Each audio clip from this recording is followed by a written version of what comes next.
Hello बच्चों, ठोस अवस्था के लेक्चर नंबर 10 में एक बार फिर से आप सभी का हार्दिक स्वागत है। तो हमने अर्धचालक स्टार्ट कर दिए थे। शुद्ध अर्धचालक, नैज अर्धचालक किसको बोलते हैं, अपद्रव्यी, बाह्य अर्धचालक किसको बोलते हैं, अशुद्ध अर्धचालक किसको बोलते हैं, उन सबके बारे में हमने डिस्कस कर लिया था। ठीक है ना। अब जो हमारा दूसरा पॉइंट था, कौन सा, अशुद्ध अर्धचालक या जिसको हमने बोला था अपद्रव्यी अर्धचालक, उसके हम प्रकार पढ़ते हैं। तो सबसे पहले आप हेडिंग लगाओ, पॉइंट नंबर दूसरा, उसी की हेडिंग लगाओ आप, अपद्रव्यी, अपद्रव्यी या और इसको क्या बोलते हैं, अशुद्ध अर्धचालक। इसके और नाम भी मैंने आपको बताए थे, इम्प्योर और एक्सट्रिंसिक। एक्सट्रिंसिक का मतलब बाहर से इसमें कुछ डालोगे, यानी इनको बाह्य अर्धचालक भी आप कह सकते हो। ठीक है, तो देखो एक बार फिर से इसकी डेफिनेशन सुनो। क्या बताया था मैंने आपको, मैंने बताया था कि जब एक क्रिस्टल में दूसरे क्रिस्टल की अशुद्धियां डाल देते हो तो दूसरे क्रिस्टल की चालकता क्या हो जाती है, बढ़ जाती है। इसको हम किस में पढ़ते हैं, अशुद्ध अर्धचालक में पढ़ते हैं। क्यों करते हैं हम, अशुद्धियां क्यों मिलाते हैं, क्योंकि भाई जो शुद्ध अर्धचालक था उसकी जो चालकता के मान थे वो कैसे थे, बहुत ज्यादा कम। अब चालकता के मान बहुत ज्यादा कम है तो हमारे तो यूज में वो आ नहीं सकता, हमें क्या करना है, उसकी चालकता को बढ़ाना है। तो उसकी चालकता को बढ़ाने के लिए हम उसमें क्या डालते हैं, अशुद्धियां मिलाते हैं। तो इन अशुद्धियों के कारण क्या होता है, इसकी चालकता कैसी हो जाती है, बढ़ जाती है। ठीक है ना। तो इस वजह से हम अशुद्धियां इसमें मिलाते हैं। अब अशुद्धि मिलाने के आधार पर जो अर्धचालकों का निर्माण होता है वो कितने प्रकार के होते हैं, आपके दो प्रकार के। तो हम क्या लिखेंगे, ये दो प्रकार के होते हैं। ये कितने प्रकार के होते हैं, दो प्रकार के होते हैं। पहला पी प्रकार का अर्धचालक, पी प्रकार का अर्धचालक। ठीक है। दूसरा एन प्रकार का अर्धचालक। पी का मतलब क्या है, यहां पॉजिटिव से, और एन का मतलब क्या है, यहां नेगेटिव से। तो पी के हम ब्रैकेट में क्या लिख सकते हैं, इलेक्ट्रॉन ग्राही। भाई पी का मतलब पॉजिटिव, और पॉजिटिव कब आता है, जब इलेक्ट्रॉनों की क्या हो, कमी हो। तो जिस पर इलेक्ट्रॉन की कमी होगी वो क्या करेगा, कोशिश इलेक्ट्रॉनों को ग्रहण करने की। तो ये किस प्रकार के हो गए, इलेक्ट्रॉन ग्राही अर्धचालक, या हम इसको बोल सकते हैं इलेक्ट्रॉन न्यून अशुद्धि के कारण बना अर्धचालक, इलेक्ट्रॉन न्यून अशुद्धियां। ठीक है। और एन प्रकार का अर्धचालक, एन का मतलब क्या है, नेगेटिव से। तो नेगेटिव कब होगा, जब इलेक्ट्रॉन कैसे हो, ज्यादा। तो हम इनको क्या बोलेंगे, इलेक्ट्रॉन धनी अशुद्धियां बनने के कारण, इलेक्ट्रॉन धनी अशुद्धियों के कारण बना अर्धचालक। और दूसरी बात हम यहां क्या कहेंगे, इलेक्ट्रॉन दाता। भाई एन का मतलब क्या है, नेगेटिव। नेगेटिव का मतलब इसके पास इलेक्ट्रॉन ज्यादा है, तो इलेक्ट्रॉन ज्यादा है तो ये इलेक्ट्रॉनों को क्या कर सकता है, दान कर सकता है। तो इस वजह से हमने क्या बोला इसको, इलेक्ट्रॉन दाता या इलेक्ट्रॉन धनी, मतलब इलेक्ट्रॉन की अधिकता है, इलेक्ट्रॉन धनी अशुद्धियां। तो कहने का मतलब पी प्रकार के अर्धचालक कब बनेंगे, जब आप इनमें इलेक्ट्रॉन न्यून, इलेक्ट्रॉनों की कमी वाली अशुद्धियां मिलाओगे तब पी प्रकार के अर्धचालक बनेंगे। और इलेक्ट्रॉन धनी यानी जिनके पास इलेक्ट्रॉन ज्यादा हैं, ऐसी अशुद्धियां मिलाओगे तब किसका निर्माण होगा, एन प्रकार के अर्धचालकों का निर्माण होगा। अब आप पहली हेडिंग लगाओ पी प्रकार के अर्धचालक, फिर हम पढ़ेंगे एन प्रकार के अर्धचालक। ठीक है। तो दोनों टाइप आपको बता दिए। अब पहली हेडिंग लगाओगे आप पी प्रकार का अर्धचालक। ठीक है, समझो भाई, शुद्ध अर्धचालक कौन कौन से हैं, शुद्ध अर्धचालक कौन कौन से हैं, शुद्ध अर्धचालक हैं आपके सिलिकॉन तथा जर्मेनियम। जब आप इसमें त्रिसंयोजी अशुद्धियां मिलाते हो, त्रिसंयोजी अशुद्धियां मिलाते हो, त्रिसंयोजी का मतलब जो कितने बॉन्ड बना रही हो, 3 बॉन्ड। और त्रिसंयोजी अशुद्धियां किसकी होंगी, वर्ग 13 की। वर्ग 13 में कौन आते हैं भाई, बोरॉन, एल्यूमिनियम, भारत के ओलगंजे इंडाना तेल लगाओ। ठीक है, boron, aluminium, gallium, indium, thallium. ठीक है, तो ये किस में आते हैं, वर्ग 13 में। तो जब सिलिकॉन और जर्मेनियम में वर्ग 13 की अशुद्धियां आप मिलाओगे तो किनका निर्माण होगा, किनका निर्माण होगा, पी प्रकार के अर्धचालक का। किसका निर्माण होगा बच्चों, पी प्रकार के अर्धचालकों का निर्माण होगा। कैसे? फॉर एग्जाम्पल मैं आपको एग्जाम्पल से दिखाता हूं। देखो पहले तो सिलिकॉन का क्रिस्टल बना लो। ये सिलिकॉन का क्रिस्टल हमने बना लिया, ठीक है।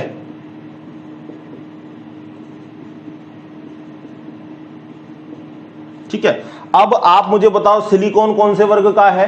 तो सिलिकॉन है वर्ग संख्या 14 का। वर्ग 14 आता है ना आपका carbon family, carbon silicon. Kashi गए सुनो प्रभु, काशी जा रहे हैं, भगवान से प्रार्थना करते जा रहे हैं कि भगवान हमारी सुनो, तो काशी गए सुनो प्रभु।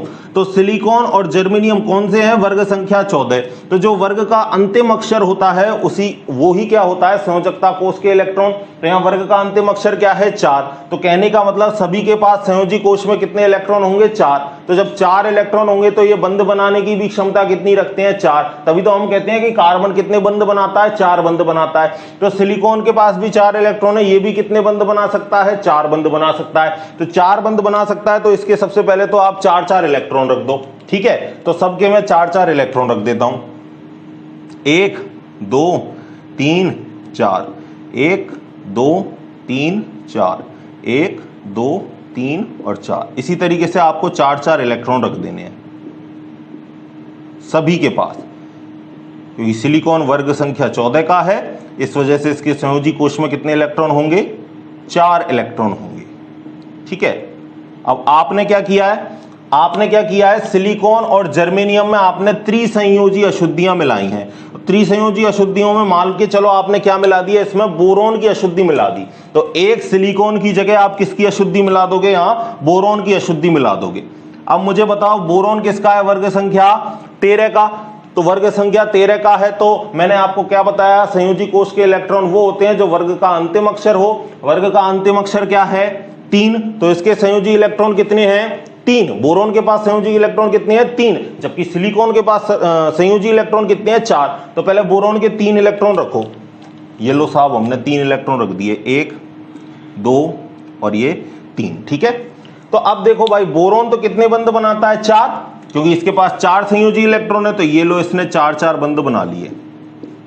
सबसे कितने बंध बना लिए इसने? 4-4। ये 4-4 बंध बना लिए। लेकिन यहां इस सिलिकॉन के 1 इलेक्ट्रॉन के लिए, बंध बनाने के लिए बोरोन के पास 1 इलेक्ट्रॉन की कमी है।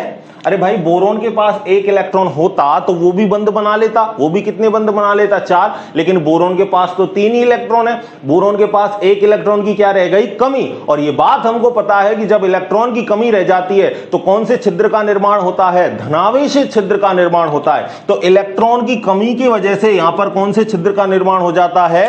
धनावेशित छिद्र का निर्माण हो जाता है। तो यहां हम क्या लिखेंगे? ये किसका निर्माण हो गया? धनावेशित छिद्र। क्यों?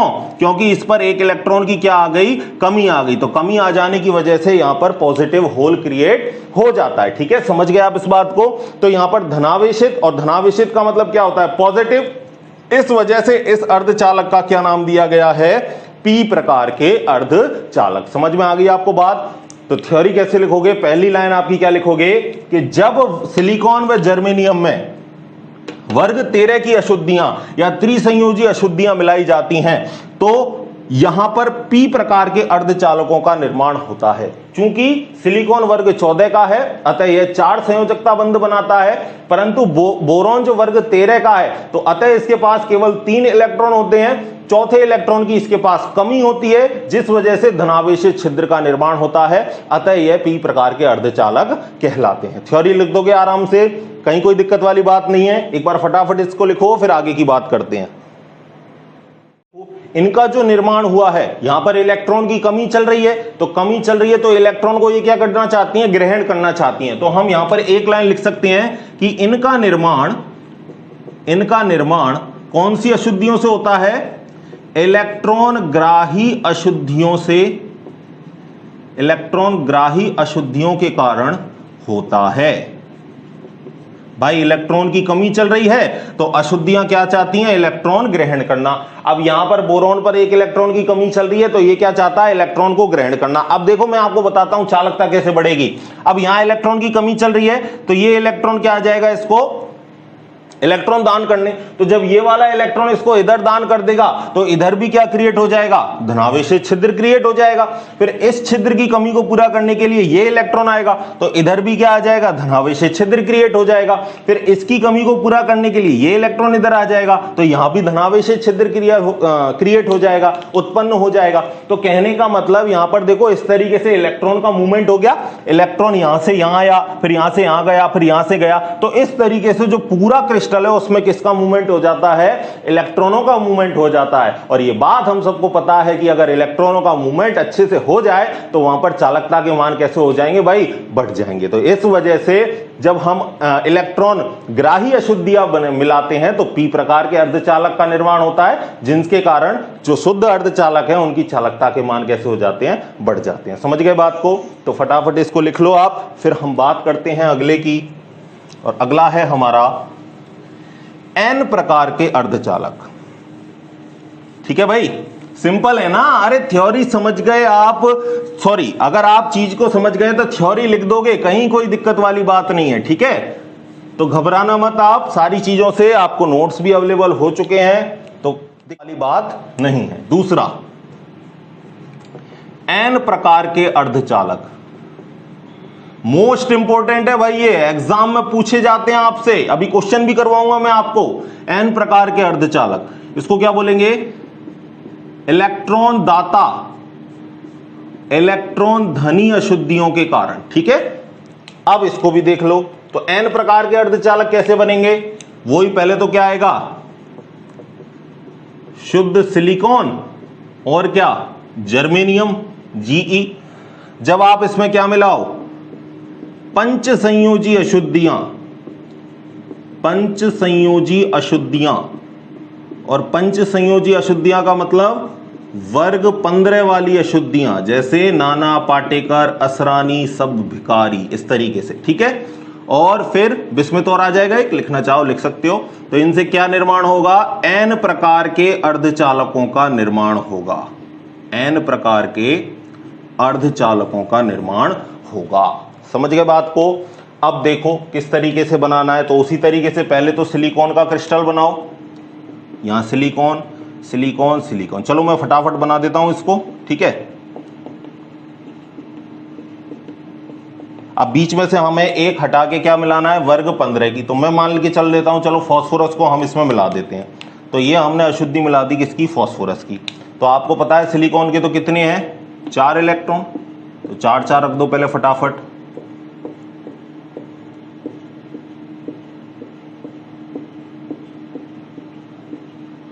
ये 4 4 रख दिया आपने इलेक्ट्रॉन। ठीक है, फास्फोरस कौन से वर्ग का है देख के बताओ, फास्फोरस है वर्ग 15 का। तो अंतिम अक्षर क्या है, 5। तो संयोजकता कोष के इलेक्ट्रॉन कितने होंगे, 5। तो देख लो इसको अलग रंग से रख देते हैं, 1 2 3 4 और 5, इसके 5 इलेक्ट्रॉन हो गए। तो सिलिकॉन तो कितने बंद बनाएगा भाई, 4। तो 4 4 बंद बना लिए, ये लो ये बना लिया, ये 4 4 बंद बना लिए।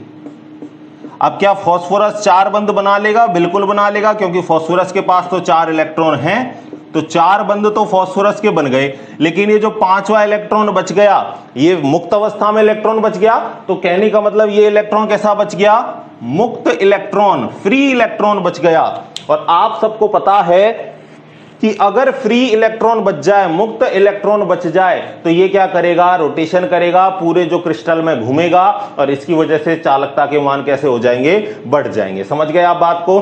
तो आप यहां पर क्या लिखोगे, सॉरी क्या लिखोगे कि जब सिलिकॉन और जर्मेनियम के शुद्ध क्रिस्टल में वर्ग 15 की अशुद्धियां या पंच संयोजी अशुद्धियां या नाइट्रोजन या फास्फोरस को मिलाते हैं, तो फास्फोरस को मिलाने पर सिलिकॉन के 4 इलेक्ट्रॉनों से फास्फोरस के 4 इलेक्ट्रॉन बंद बना लेते हैं, संयोजकता बंद बना लेते हैं। 5वां इलेक्ट्रॉन मुक्त अवस्था में रह जाता है, और यह मुक्त इलेक्ट्रॉन की गतिशीलता के कारण ही क्रिस्टल की चालकता के मान कैसे हो जाते हैं, बढ़ जाते हैं। ठीक है, अब यहां पर मुझे बताओ, फास्फोरस के पास क्या इलेक्ट्रॉन ज्यादा हैं, अरे है ना ज्यादा, जरूरत तो कितनी थी, 4 की, लेकिन फास्फोरस के पास कितने हैं, 5। तो यहां हम कह सकते हैं क्या कि इस प्रकार के अर्धचालकों का निर्माण किनके कारण होगा, इलेक्ट्रॉन दाता अशुद्धियां या इलेक्ट्रॉन धनी अशुद्धियों के कारण होगा। तो अगला पॉइंट आप इसमें क्या लिख सकते हो कि इस प्रकार के अर्धचालकों का निर्माण इलेक्ट्रॉन दाता या इलेक्ट्रॉन धनी अशुद्धियों के कारण होता है। समझ गए बच्चों? बनाओ इसको फटाफट। अब देखो, आपको कई बार क्वेश्चन पूछा गया है, आगे भी एक तो आपसे ऐसे क्वेश्चन पूछ सकता है कि पी प्रकार के अर्धचालक क्या हैं समझाइए, एन प्रकार के अर्धचालक क्या हैं समझाइए, या आपको एक उदाहरण दे देगा और पूछेगा कि मुझे बताओ कि ये पी प्रकार के अर्धचालक हैं या एन प्रकार के। ठीक है, तो अभी जो हमने सब कुछ पढ़ा है उसको मैं 2 लाइनों के अंदर अगर सिमेट के रखूं तो क्या लिखूंगा मैं? सिलिकॉन या जर्मेनियम। ये तो कौन से हैं भाई? वर्ग 14 के। इसके बाद यहां क्या आएगा? वर्ग 13। इसमें कौन कौन है?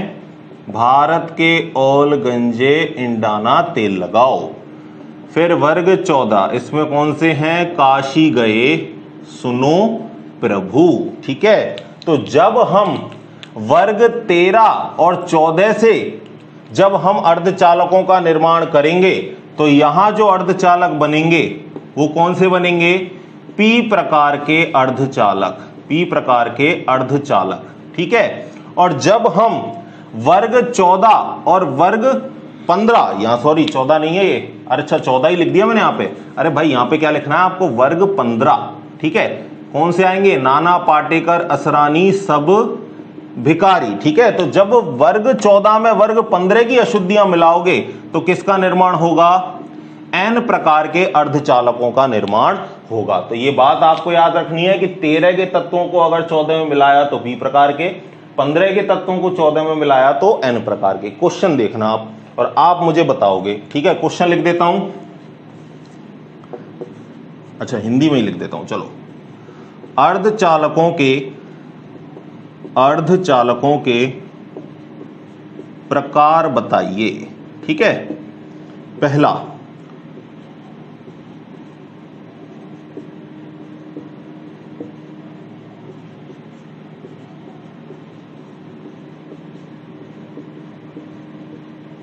बताओ भाई, और देता हूं चलो एक 5वां।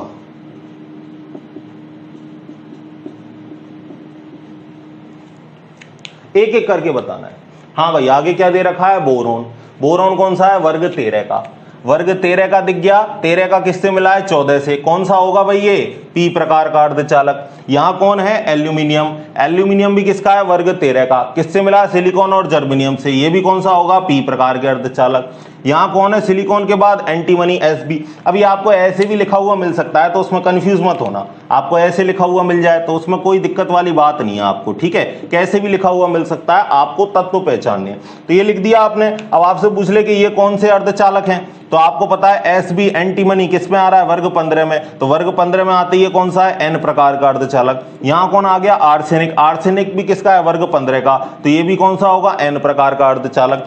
आपसे बोल दे कि इंडियम आ गया किसके साथ? सिलिकॉन के साथ। तो आपको पता है इंडियम किसका है? वर्ग 13 का। तो ये कौन सा हो गया? पी प्रकार के अर्धचालक। इंडियम आ गया किसके साथ? जर्मेनियम के साथ। तो ये भी कौन सा हो गया आपका? पी प्रकार के अर्धचालक, क्योंकि इंडियम जो है वो कौन से वर्ग का है? वर्ग संख्या 13 का। तो ठीक है, समझ में आ गया आपको? ये लिख लो फटाफट, फिर आगे की बात करते हैं। अब देखो, अगली हेडिंग है हमारी अर्धचालकों के अनुप्रयोग। तो अर्धचालकों का क्या क्या यूज है, किस किस तरीके से हमारे काम में आते हैं उसको समझो। तो सबसे पहला यूज है आपका डायोड के निर्माण में। डायोड क्या होता है कि पी प्रकार के अर्धचालक और एन प्रकार के अर्धचालक दोनों से मिलाकर एक ऐसी युक्ति बनाई जाती है जिसे अपन क्या कहते हैं? डायोड कहते हैं। ठीक है भाई, डायोड का काम क्या होता है? डायोड एसी करंट को डीसी करंट में बदलता है। ठीक है, डायोड क्या करता है? एसी करंट को डीसी करंट में बदलता है। अब ये एसी क्या है, डीसी क्या है, इसको भी सुनो। एसी करंट क्या है, डीसी करंट क्या है। एसी करंट तो वो है जो घरों में आपके जो बिजली आती है, ठीक है, घरों में जो बिजली आती है जिससे आपके लट्टू, पंखे, कूलर वगैरह सब कुछ चलता है ना, वो क्या है आपकी एसी करंट। कुल मिला के एसी करंट जो है वो टरबाइन और जनरेटर से बनता है, ठीक है। और डीसी करंट क्या है, डीसी करंट है जो आपके सोलर लाइट से, सोलर पैन से बनता है, सोलर पैनल से बनता है, ठीक है ना। दूसरी बात, जो आपका इलेक्ट्रोकेमिकल सेल होता है, जो पुराने टाइम में आप टॉर्च से देखते थे ना, पीछे उसमें एक बैटरी आती थी, इलेक्ट्रोकेमिकल सेल से बनता है, वो सारा क्या होता है, डीसी करंट होता है, ठीक है। इलेक्ट्रोकेमिकल सेल क्या करता है, वो हम आगे इलेक्ट्रोकेमिकल जब आपका जो तीसरा चैप्टर है उसमें हम इसको डिटेल से पढ़ेंगे, ठीक है ना। तो डायोड क्या काम है, एसी करंट को डीसी करंट में बदलेगा। दूसरा, ट्रांजिस्टर बनाने में भी इसका अर्धचालकों का यूज होता है। ट्रांजिस्टर एक तरीके से सैंडविच यौगिक होते हैं। सैंडविच का मतलब दो ब्रेड के नीचे आप आलू की टिक्की भरते हो ना, इसी तरीके से ये किस प्रकार के होते हैं, पीएनपी या एनपीएन। तो देख लो, दो तो पी उसके बीच में एन, या दो एन उसके बीच में पी। ट्रांजिस्टर का काम क्या है कि ट्रांजिस्टर क्या करता है, रेडियो सिग्नल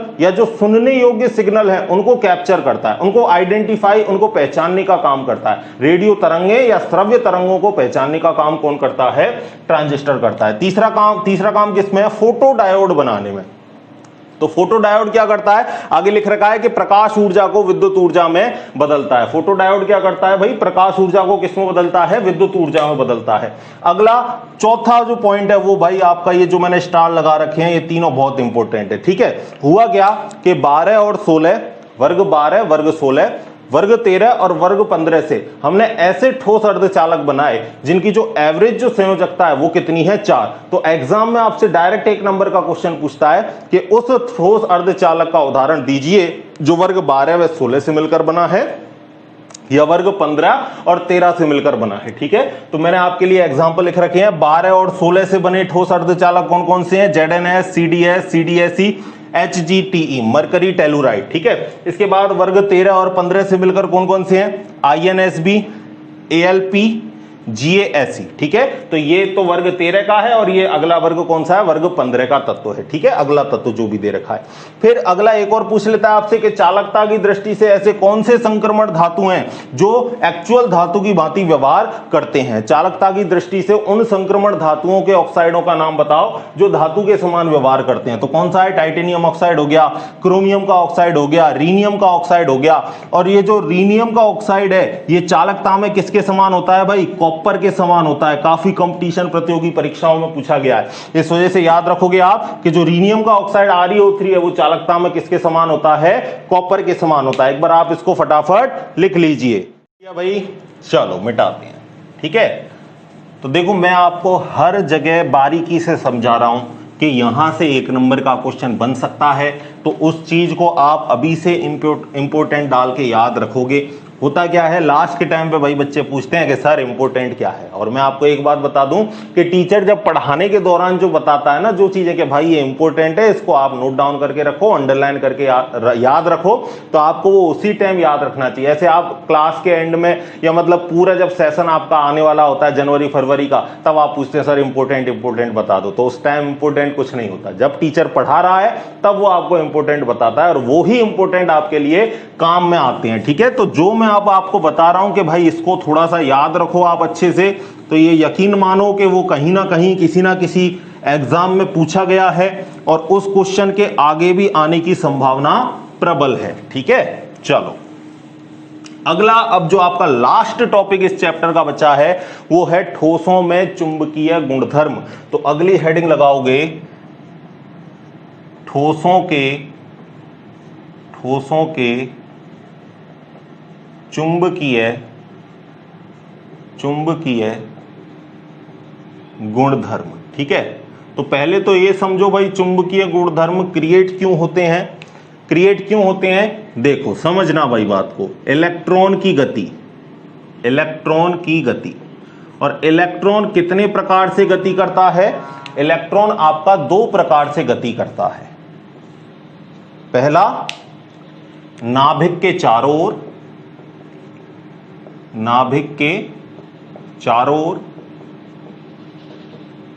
और दूसरा स्वयं अपने अक्ष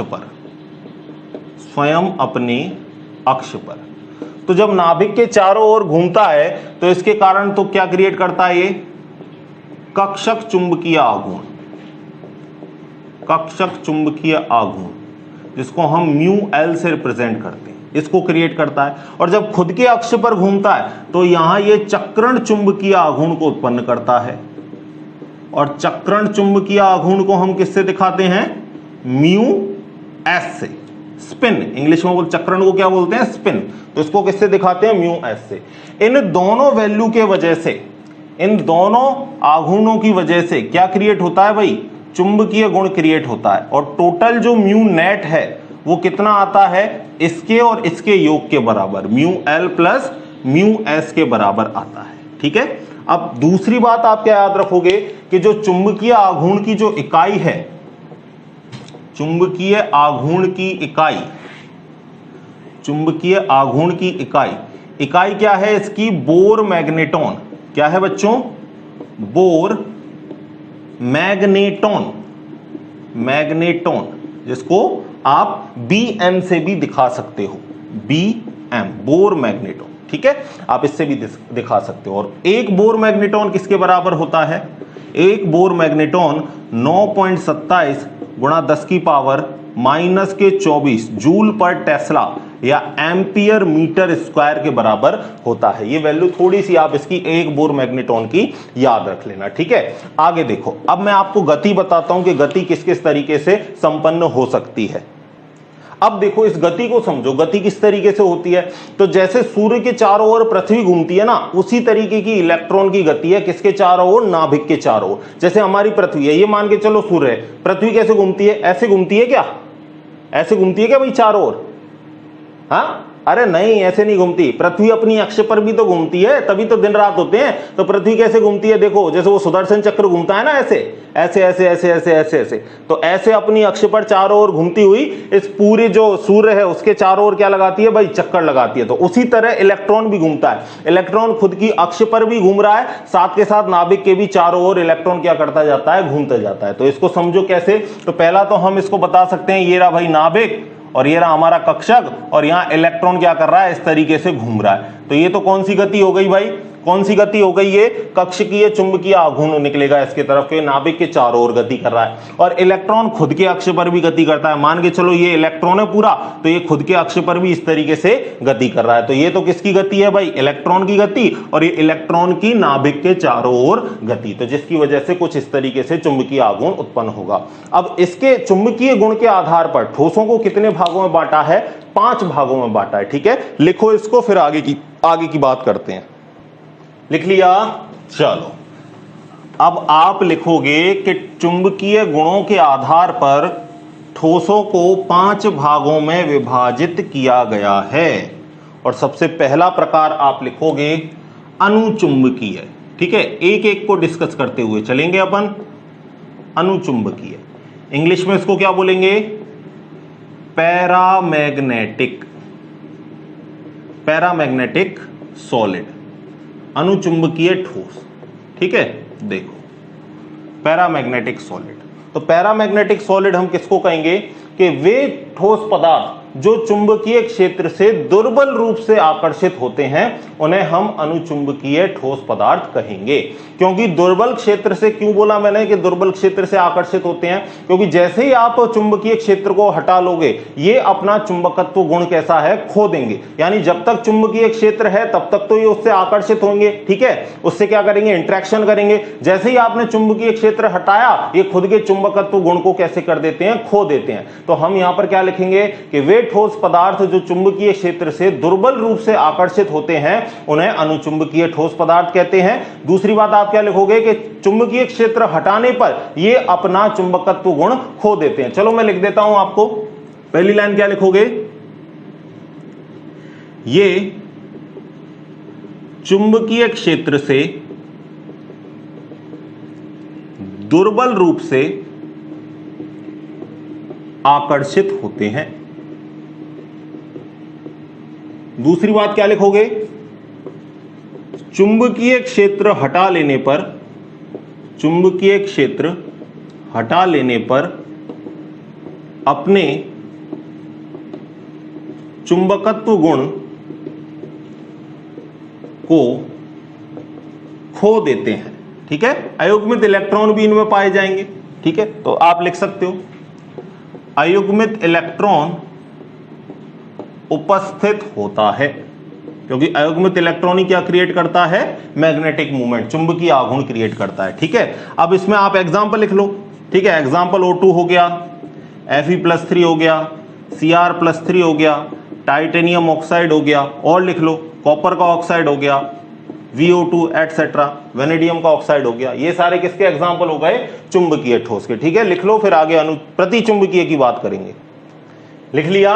देखो चुंबकीय गुण कैलकुलेट भी करते हैं, उसका फॉर्मूला भी है म्यू बराबर √n(n+2), लेकिन उसको मैं डिटेल से आपको जब हम डी ब्लॉक पढ़ेंगे ना तब बताऊंगा। देखो डी ब्लॉक में वहां पर क्या है, आपसे क्वेश्चन पूछा जाता है, यहां तो आपसे डायरेक्ट पूछा जाएगा अनुचुंबकीय ठोस के उदाहरण लिखो, तो आप लिख देना। ठीक है, बाकी कैलकुलेट कैसे करते हैं, इनमें सब में अयुग्मित इलेक्ट्रॉन बचता है, जिसमें भी मैंने आपको एग्जाम्पल लिखा रखे। ठीक है, तो डी ब्लॉक की कहानी में हम इसको डिटेल से पढ़ेंगे। ठीक है, क्योंकि जो चीज जहां आ रही है वहां उसको बताऊं तो ज्यादा सही है। अब कोई छोटा सा पॉइंट आया, मैं आपको उसको डिटेल में बताने लगूं, पता चले कि इस टॉपिक से लेन देन ही हमारा खत्म हो गया, हम पूरे दूसरे टॉपिक में घुस जाएं, तो वो चीज सही नहीं है। ठीक है, दूसरा देखो, दूसरा है प्रतिचुंबकीय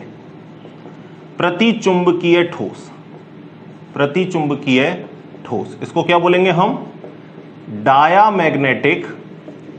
डायामैग्नेटिक सॉलिड। ठीक है, तो प्रतिचुंबकीय ठोस को हम क्या बोलेंगे कि ये चुंबकीय क्षेत्र से दुर्बल रूप से क्या होते हैं, प्रतिकर्षित होते हैं। क्या लिखेंगे इसमें कि ये चुंबकीय क्षेत्र से दुर्बल रूप से कैसे होते हैं, प्रतिकर्षित होते हैं। दूसरी बात क्या लिखोगे, वहां हमने क्या लिखा था, अयुग्मित इलेक्ट्रॉन पाए जाते हैं, तो हम यहां क्या लिखेंगे, अयुग्मित इलेक्ट्रॉन अनुपस्थित होते हैं, या सारे इलेक्ट्रॉन कैसे पाए जाते हैं, युग्मित पाए जाते हैं। ठीक है, तो हम यहां पे पहली लाइन क्या लिखेंगे कि ये चुंबकीय क्षेत्र से दुर्बल रूप से प्रतिकर्षित होते हैं। दूसरी बात क्या लिखोगे, अयुग्मित इलेक्ट्रॉन अनुपस्थित, या क्या लिखोगे, इलेक्ट्रॉन कैसी अवस्था में होते हैं, युग्मित अवस्था में होते हैं। एक दो एग्जांपल लिख दो, NaCl हो गया, H2O हो गया, और लिख दो वेनेडियम पेंटाऑक्साइड हो गया, एटसेट्रा। ठीक है, ये सारे एग्जांपल हो गए आपके किसके, प्रतिचुंबकीय ठोस पदार्थ के। लिख लिया, आगे लिखो। तीसरा, लोहचुंबकीय ठोस। इंग्लिश क्या लिखोगे इसकी, फेरोमैग्नेटिक सॉलिड। ठीक है, एक दो एग्जांपल आप लिखना चाहो तो और भी लिख सकते हो, कोई दिक्कत वाली बात नहीं है।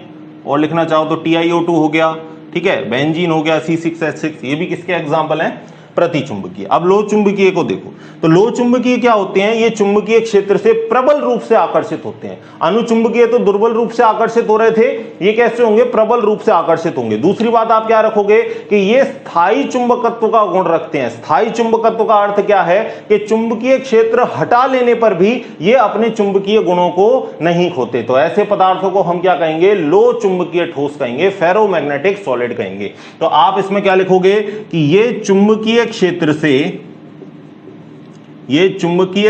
से प्रबल रूप से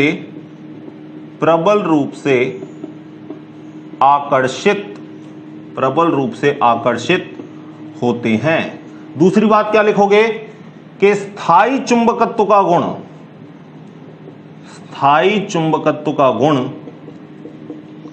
रखते हैं। अर्थात इसका मतलब क्या है, अर्थात चुंबकीय क्षेत्र हटा लेने पर भी क्या रखते हैं भाई, चुंबकीय गुण रखते हैं। हटा लेने पर भी चुंबकीय गुण रखते हैं। वहां तो क्या हो रहा था, वो चुंबकत्व अपना खो रहा था, लेकिन ये फिर भी चुंबकत्व गुण बनाए रखते हैं। तीसरी प्रॉपर्टी क्या रखोगे कि अयुग्मित इलेक्ट्रॉनों का संरेखण,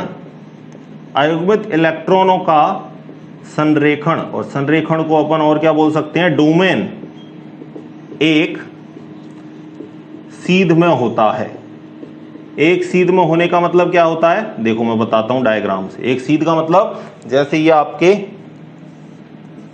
ऑर्बिटल, और इसमें जो इलेक्ट्रॉन है वो एक ही डायरेक्शन में होंगे। ठीक है, यानी सारे अप अप अप। तो क्या है, सबका चुंबकीय आघूर्ण क्रिएट होगा तो सब मिलके क्या बनाएंगे, चुंबकीय क्षेत्र से प्रबल रूप से आकर्षित होंगे। तो इस प्रकार में क्या होता है, अगुमित इलेक्ट्रॉनों का संरेखण होता है। तो आप लिख लो इसको लो चुंबकीय को, और ये पूछा भी जाता है आपको, इन दोनों तीनों की बात की है तो इनमें से अभी ये आपको पूछा जाता है। देख लो आप एग्जाम्पल क्या क्या होगा इसके। आयरन सबसे ज्यादा लोहे में पाया जाता है, आयरन हो गया, कोबाल्ट हो गया, निकेल हो गया, गैडोलिनियम हो गया, CrO2 हो गया, इसका एक एग्जाम्पल। ठीक है, ये याद रखना है एग्जाम्पल। जी नहीं, GD गैडोलिनियम। ठीक है, तो आयरन लोहे में ये सबसे ज्यादा चुंबकत्व का गुण पाया जाता है। कौन सा, लोह चुंबकीय। क्योंकि आपने छोटी क्लास में प्रयोग भी पढ़ा होगा, एक कील ली होगी, कील को क्या किया होगा आपने, एक चुंबक ली और एक सिरे से दूसरे सिरे पर उसको ऐसे ऐसे बार बार टच करते रहो।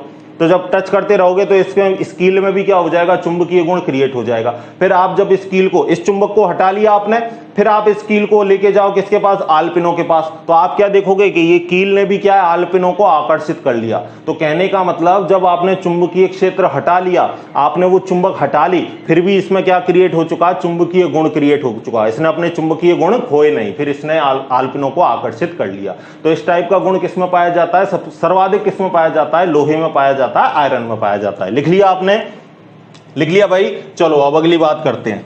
अगली बात है हमारी, देखो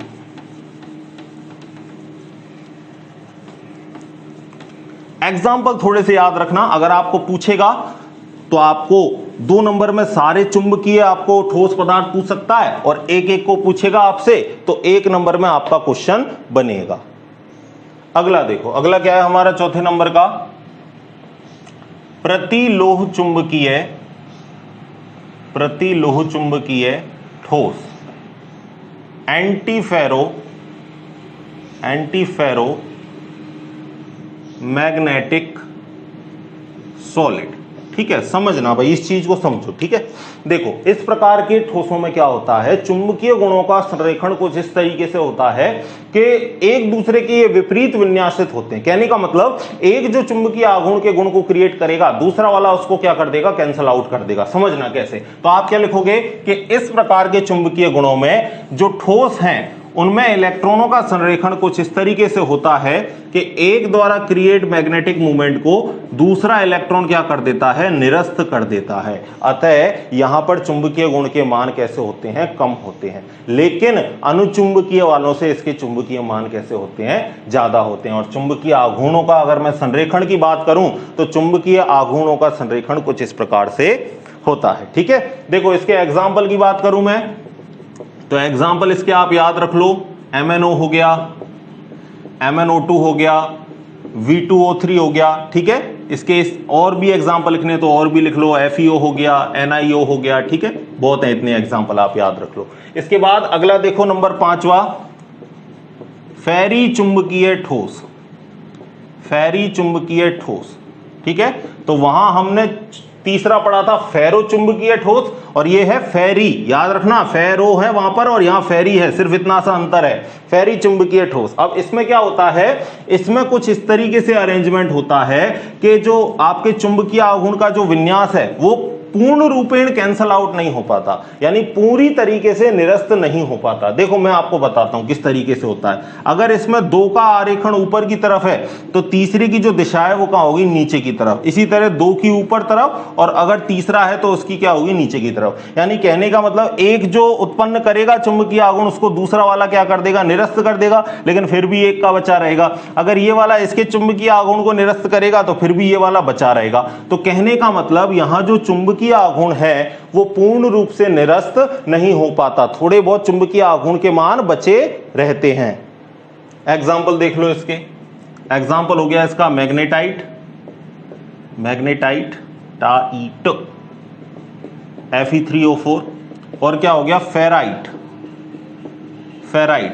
क्या होता है भाई, M2+ एक धातु मेटल और साथ में Fe2O4। ठीक है, ये होता है। अब यहां पर M बराबर कौन हो सकता है, M बराबर मैग्नीशियम हो सकता है, कॉपर हो सकता है, जिंक हो सकता है, और इनको अपन क्या बोलते हैं, फेराइट बोलते हैं। तो फेराइट और मैग्नेटाइट, ये किसका एग्जाम्पल हो गया, फेरी चुंबकीय ठोस का।